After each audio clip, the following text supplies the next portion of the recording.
Good morning बच्चों आज हम कक्षा 5 गणित में पाठ 4 हिस्से और पूरे में एक बूढ़ी औरत की वसीयत के बारे में जानेंगे।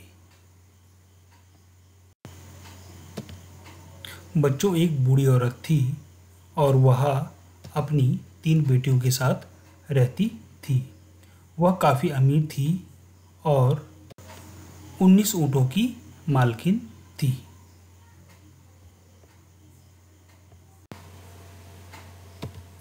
तो एक दिन बूढ़ी औरत बीमार हो गई।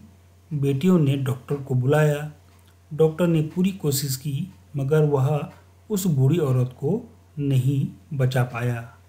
उसकी मौत के बाद उसकी बेटियों ने उसकी लिखी वसीयत पढ़ी। तो बच्चों, वसीयत में कुछ इस प्रकार लिखा था, मेरी सबसे बड़ी बेटी को मेरे ऊँटों का 1/2 भाग मिलेगा। तो हम कह सकते हैं बच्चों, कुल ऊँटों की संख्या कितनी है? 19 है। और हम लिख सकते हैं 19 का 1/2 अर्थात 19 गुणा 1/2। और 19 का जो आधा होता है बच्चों, वह होता है 9.5, या इसको हम 9.5 भी कहते हैं। अथवा बच्चों, भिन्न के रूप में हम कह सकते हैं 9 सही 1/2।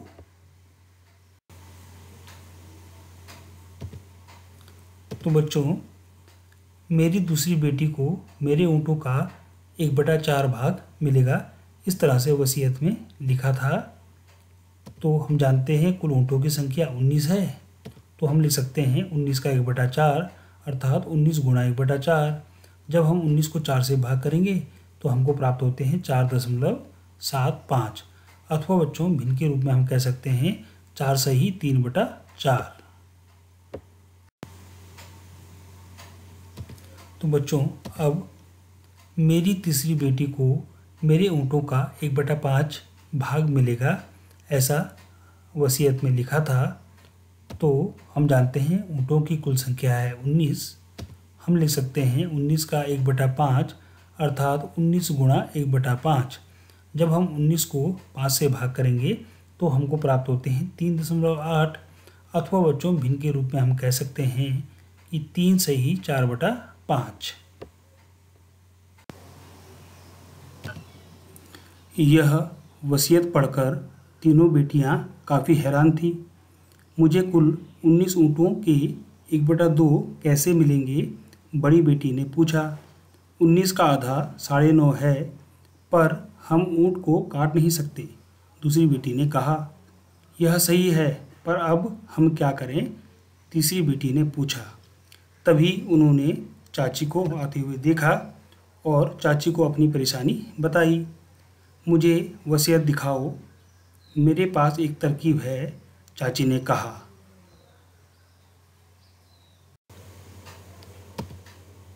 तो इस तरह से चाची अपना ऊँट लेकर के आ गई।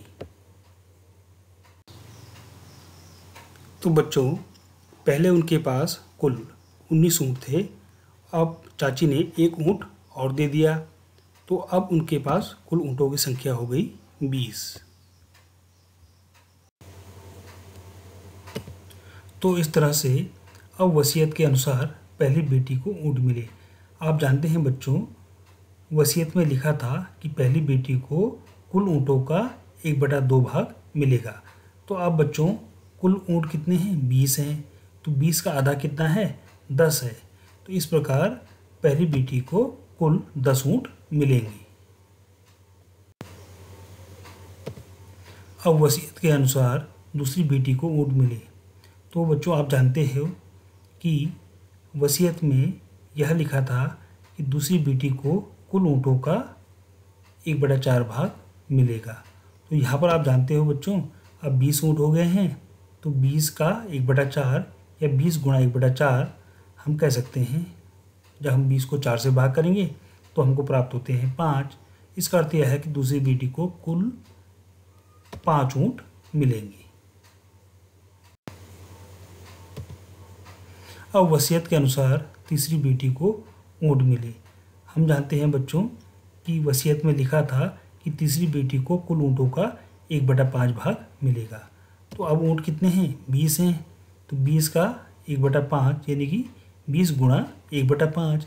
जब हम 20 को 5 से भाग करेंगे तो हमको प्राप्त होंगे 4। इसका अर्थ यह है कि तीसरी बेटी को कुल 4 ऊँट मिले।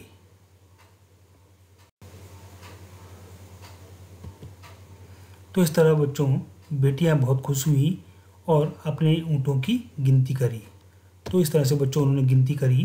पहली बेटी को 10 ऊँट मिले, दूसरी बेटी को 5 ऊँट तथा तीसरी बेटी को 4 ऊँट मिले। तीनों को कुल मिलाकर के 19 ऊँट मिले।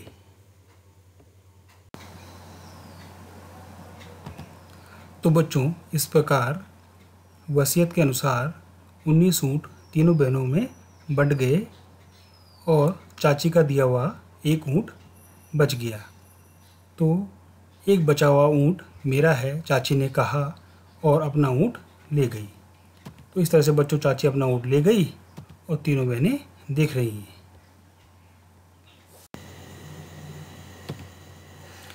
तो बच्चों आओ चर्चा करें, ऐसा क्यों हुआ होगा। हम जानते हैं 19 का तो आधा हो नहीं सकता था, क्योंकि ऊँट एक पालतू जानवर है और उसमें जीवन होता है। आधा करने पर वह मर जाता, जिससे तीनों बहनों को नुकसान हो सकता था।